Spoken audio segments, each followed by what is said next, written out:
Deuteronomy chapter 21. Law of unknown murder. If, in the land Adonai your God is giving you to possess, a murder victim is found lying in the countryside, and the perpetrator of the murder is not known, then your leaders and judges are to go out and measure the distance between it and the surrounding towns. After it has been determined which town is the closest, the leaders of that town are to take a young female cow that has never been put to work or yoked for use as a draft animal.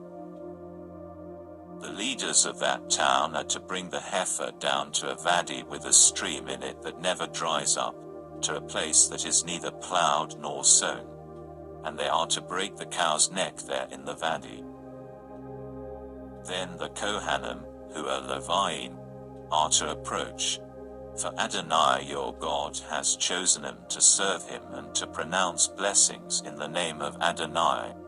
They will decide the outcome of every dispute and matter involving violence. All the leaders of the town nearest the murder victim are to wash their hands over the cow whose neck was broken in the valley. Maftir, then they are to speak up and say, "This blood was not shed by our hands, nor have we seen who did it. Adonai, forgive your people Israel, whom you redeemed. Do not allow innocent blood to be shed among your people Israel, and they will be forgiven this bloodshed.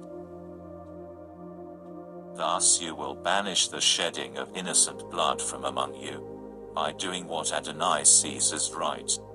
Haftarah Shoam, Yeshayahu, Isaiah, 51-12-52-12, Messianic adaptation.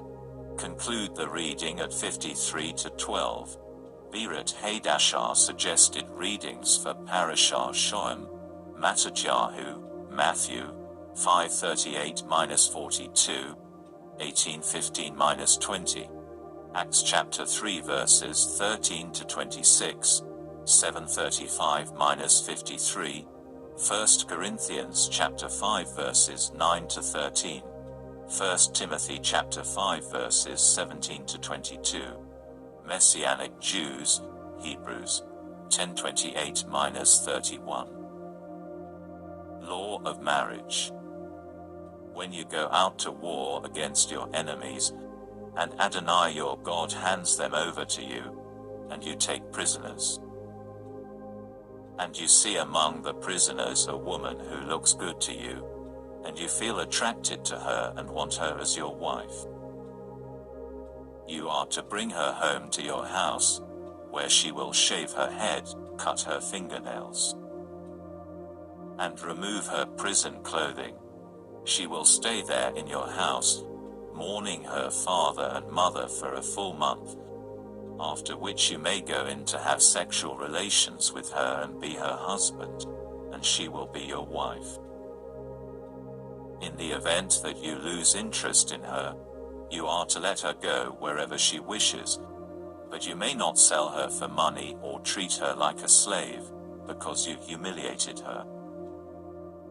If a man has two wives, the one loved and the other unloved, and both the loved and unloved wives have borne him children, and if the firstborn son is the child of the unloved wife, then, when it comes time for him to pass his inheritance on to his sons, he may not give the inheritance due the firstborn to the son of the loved wife in place of the son of the unloved one, who is in fact the firstborn.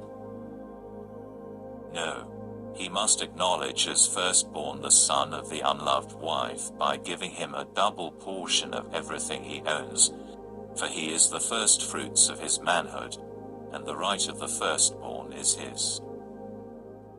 Law of the rebellious son. If a man has a stubborn, rebellious son who will not obey what his father or mother says, and even after they discipline him he still refuses to pay attention to them, then his father and mother are to take hold of him and bring him out to the leaders of his town, at the gate of that place, and say to the leaders of his town, "This son of ours is stubborn and rebellious. He doesn't pay attention to us, lives wildly, gets drunk." Then all the men of his town are to stone him to death. In this way you will put an end to such wickedness among you, and all Israel will hear about it and be afraid.